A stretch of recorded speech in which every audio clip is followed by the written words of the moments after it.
Bienvenue dans cette nouvelle vidéo du livre 40 nuances de disques. J'ai le plaisir ici de vous expliciter les déclinaisons. Les déclinaisons, c'est la comparaison de chaque couleur aux trois autres couleurs pour déterminer ce qui différencie le plus une couleur d'une autre. Ça donne 6 binômes et donc 12 déclinaisons. Quand on compare le rouge au jaune, ce qui va les différencier le plus, c'est leur processus de prise de décision. Alors que rouge et vert, c'est la gestion de leur effort et de l'objectif dans le temps.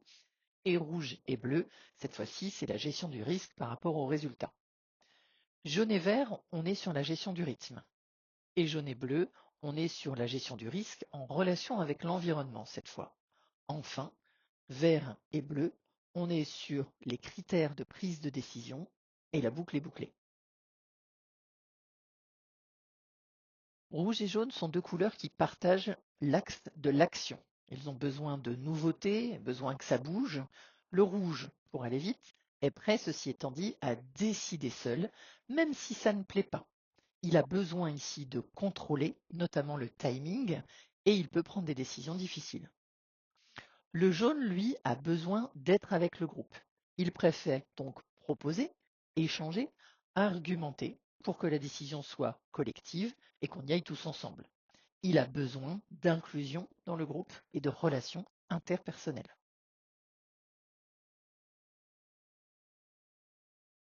Rouge et vert, on est sur des couleurs opposées, donc on ne partage évidemment pas grand-chose. Ce qui va nous différencier, c'est notre gestion de l'effort et de l'objectif dans le temps.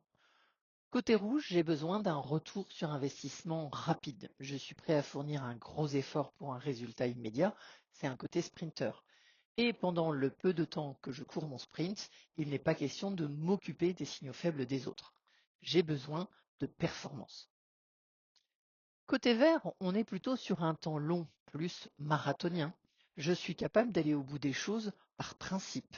Je suis capable aussi de faire des concessions sur mon objectif afin de préserver la relation, parce que j'ai besoin d'harmonie et d'anticipation. Rouge et bleu partagent le fait d'être centrés sur la tâche.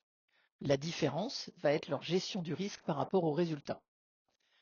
Côté rouge, j'ai envie d'aller vite, d'être efficace, et donc je suis prêt à prendre un raccourci, à faire à ma manière, à réinventer finalement le process pour aller plus vite, parce que j'ai besoin d'autonomie et d'efficacité, et je suis prêt à prendre le risque que le résultat soit légèrement moins bon.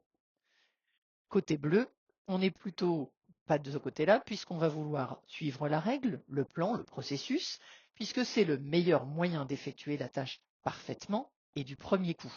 Il y a ici un besoin de précision et de prédictibilité quant au résultat. Jaune et vert partagent la vision d'un environnement favorable et donc une orientation vers la relation.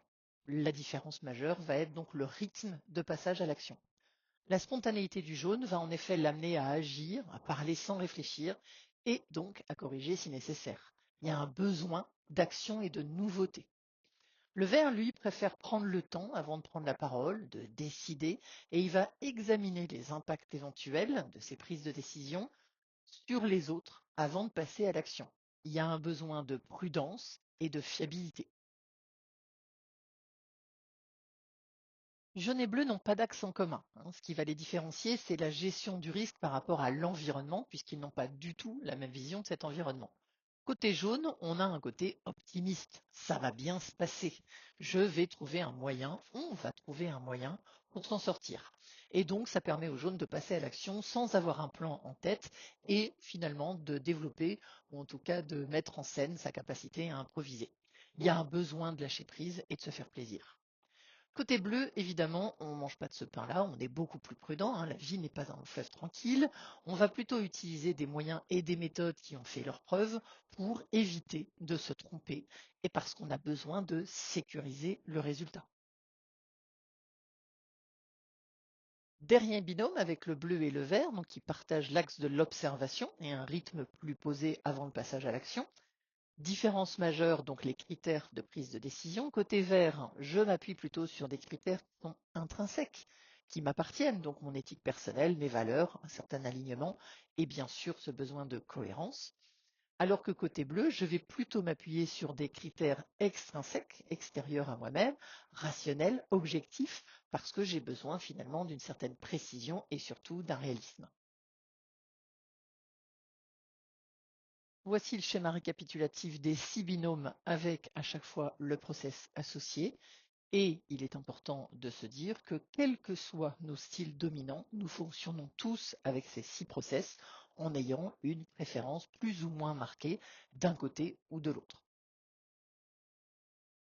Une remarque ou une question, vous pouvez m'écrire à l'adresse mail indiquée sur ce slide. À bientôt.